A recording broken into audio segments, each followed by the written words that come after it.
So I'm now attempting to do the frets.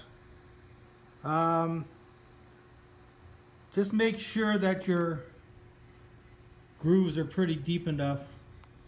Otherwise you got to pull it out and saw it a little bit more. But I got a way to do this fretting thing with my Dremel tool. I'll show you. So I'll lay out the oversized fret. Then I'll take my cutters here and I'll cut it right along the edge.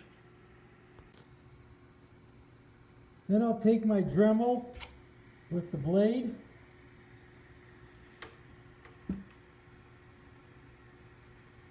and I'll show you what I'm going to do. So I would advise wearing a mask and some glasses. So what I do is I take the blade and I'll cut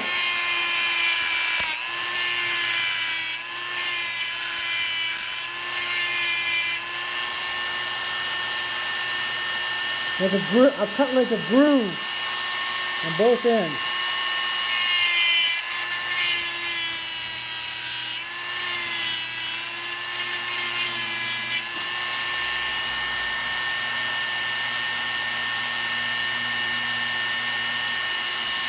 And then I'll take the sander and I'll give it a little shape to it.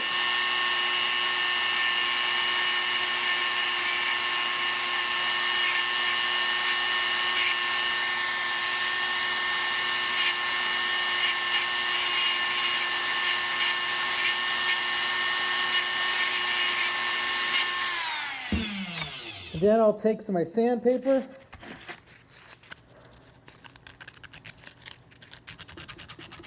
and I'll sand it smooth.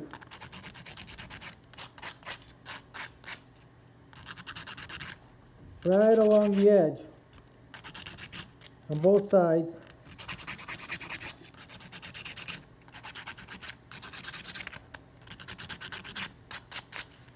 And then I'll take a little soft, I'll take my 220 after that and smooth it out a little bit.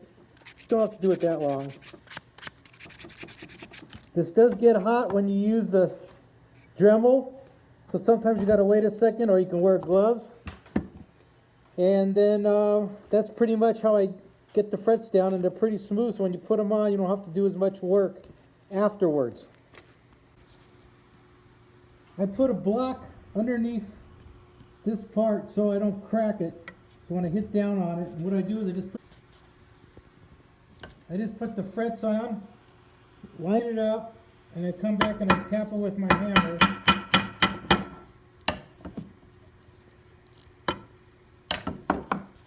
And I try and look at it to make sure there's no gap underneath here. There's no gap on the bottom here. If there's a gap, I'll have to pull it out or I'll hit it a little harder. So here's a little trick that I've kind of figured out on my own.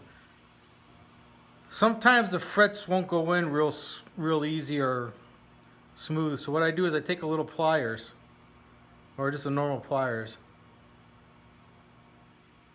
and I'll actually just bend it just a little more.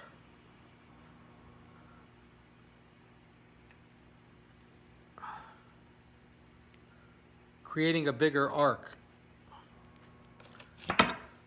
More of an arc. So when it goes in, it kind of like a so when it goes in, it's kind of like a spring.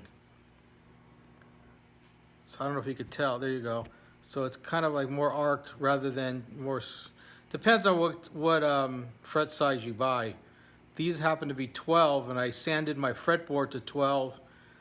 And when I put them in, they just don't go real well. So sometimes I'll bend it. Most of the time I'll bend it a little bit, and then I'll just hammer them in, and it works pretty good. So if you want to level frets, there's a lot of good YouTube videos out there. I don't have the correct tools, but so I make do. I use my fretboard block, and I put my sandpaper and I just run it across the boards up and back and smooth it out. And usually it works pretty good. If not, then I'll use a thicker sandpaper first, and then I'll go down to 220. So the back side of the guitar is should be dry by now, so I'll remove my my clamps and my blocks, and then I'm going to do like I did on the front side, put the binding on. Just got done using the Dremel with a little bit to cut the cavity for the back on the binding here. You can see got a little wood chip right here, and there's one or two other ones that are very similar. I'll have to just patch that up after I do the binding.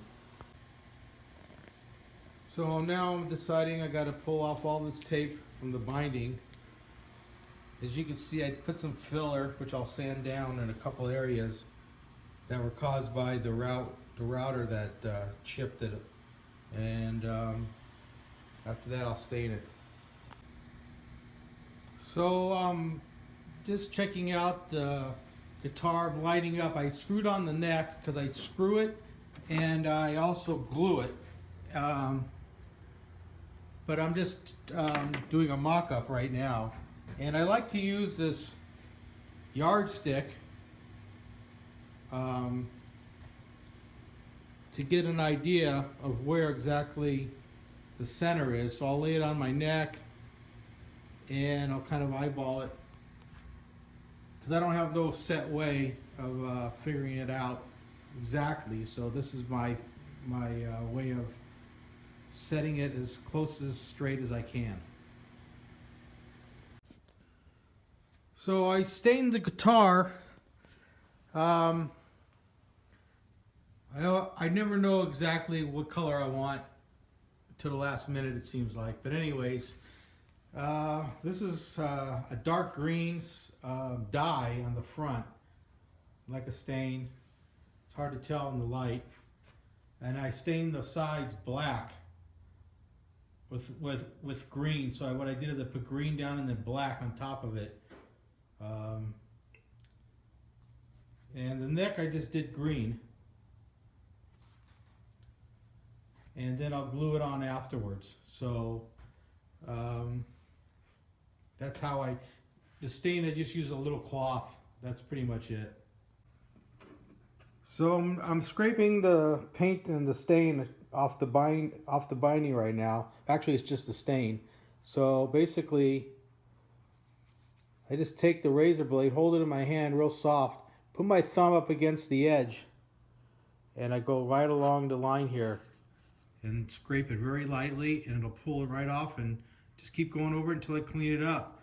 And then I can go over it if I want with a light sandpaper. Same idea. I could hold the sandpaper in my hand. I get a small piece, smaller than this, just like a real tiny piece, size of a razor blade, and then just do the same thing. Put my finger across down here, so I could slide it up and back. And that's how I clean the binding. And I do it on the sides too, same way. So here I go with the bindings. I'm going to clean the binding up with my razor blade.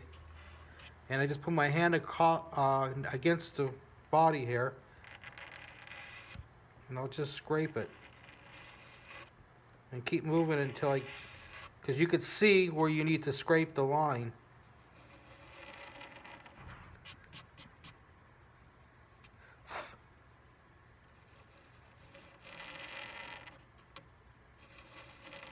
Just go slow.